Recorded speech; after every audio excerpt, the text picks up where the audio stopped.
Ngayon naman po, punta tayo sa salitang pananampalataya. Mayroon pong mga tanong sa pananampalataya. Ano ang pananampalataya? Saan galing ang pananampalataya? Paano dumarating ang pananampalataya? Sino ang pananampalataya? Bakit mahalaga ang pananampalataya? Magbabasahin po natin ang Hebreo 11, doon nyo po makikita yon. Sabi, ang pananampalataya ay kapanatagan sa mga bagay na ating hinihintay o inaasahan. Katiyakan sa mga bagay na hindi pa nakikita, ngunit umaasa tayo na magaganap lahat ng ating mga inaasahan.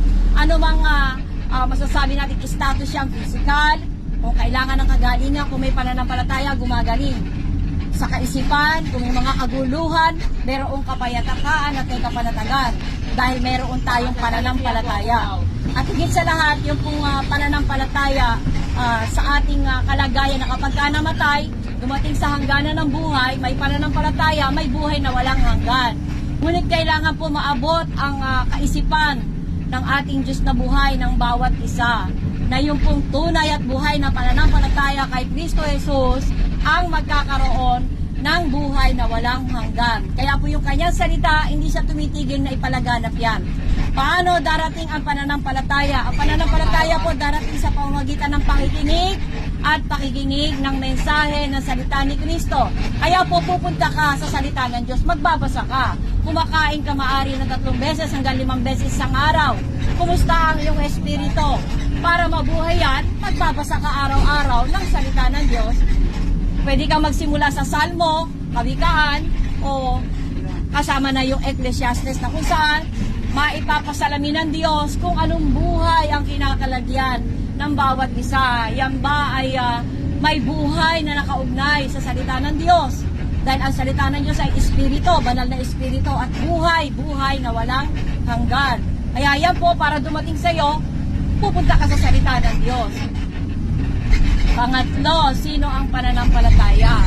Sabi po, si Kristo Jesus ang pananampalataya. Sino mang sumampalataya sa Kanya ay may buhay na walang hanggan. Siya ay lumipat na mula sa kahatulan patungo sa buhay na walang hanggan. At sabi doon, wala nang kahatulan ang mga nakay Kristo Jesus dahil siya ang nagbayad ng hinihinging kabayaran ng kasalanan sa ating mga buhay. Dahil hindi nga tayo nakaabot sa tamang sukat ng pananampalataya, ang Diyos gumawa ng paraan sa pamamagitan ng kadakilaan ni Kristo Jesus mula doon sa krus ng Kalbaryo hanggang doon sa kalaliman ng impyerno. Kaya po, ang ating focus ay si Kristo. Ano man ang ginagawa mo, ano man ang mga nasa isipan mo, ano man ang mga pagtulong na ginagawa mo sa kapwa mo, ano ang mga labanan ang meron ka, ano man ang iyong mga pangangailangan, kung mayroon ka mang karamdaman, ang kasagutan dyan ay si Kristo Jesus. Dahil nandun po ang ating focus. Itutuon natin ang ating focus kay Kristo Jesus dahil siya ang lilikha, gagawa ng kanyang pananampalataya sa kaloob-looban ng buhay mo. Ang kanyang sarili, lilikhain niya sa iyo dahil hindi natin kayang gumawa ng pananampalataya. Dahil sabi si Kristo ang pananampalataya. Kaya ngayon na isang tao na patay, sabi nga niya, darating ang panahon, ang makakarinig ng aking tinig, sabi ni Kristo Jesus sa Aklat ng Juan, ay mabubuhay. Patay, ngunit mabubuhay. Ibig sabihin yung espiritong patay, bubuhayin ng tinig ng salita ng Diyos.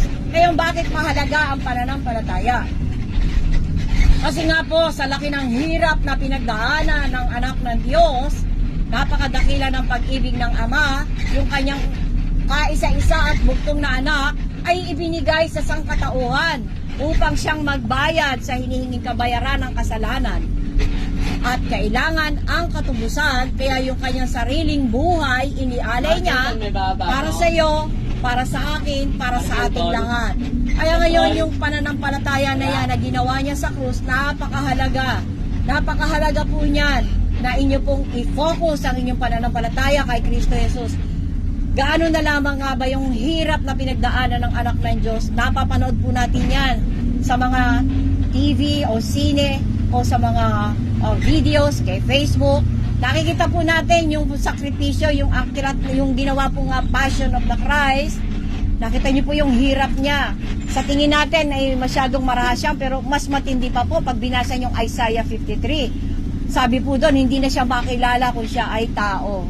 Hindi biro ang pinagdaan ng hirap at pagdurusa ng ating Diyos at tagapagligtas na si Kristo Jesus. Dahil kung hindi siya Diyos, hindi niya tayo kayang iligtas.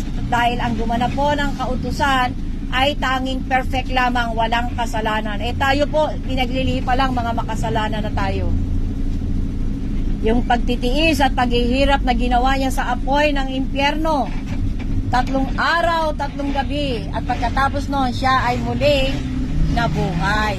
Ibig sabihin, matagumpay na ang katubusan na isinaganap ng anak ng Diyos doon sa krus ng Kalbaryo hanggang doon sa kanaliman ng impyerno.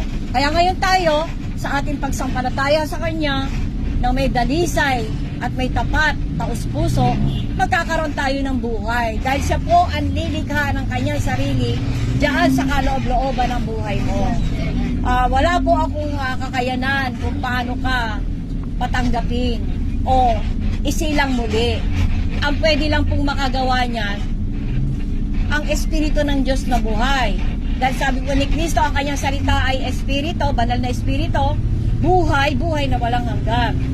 Kung nais mo po na magkaroon ng kaugnayan sa Diyos, magkaroon ng buhay na Espiritu na lilikha sa kaloob-looban ng buhay mo, magtuturo sa iyo, gagabay sa iyo, magiging tirahan ka, tahanan, sisidla ng kanyang banal na Espiritu. Maaari lang po kitang gabayan sa isang simpleng ngunit taus-pusong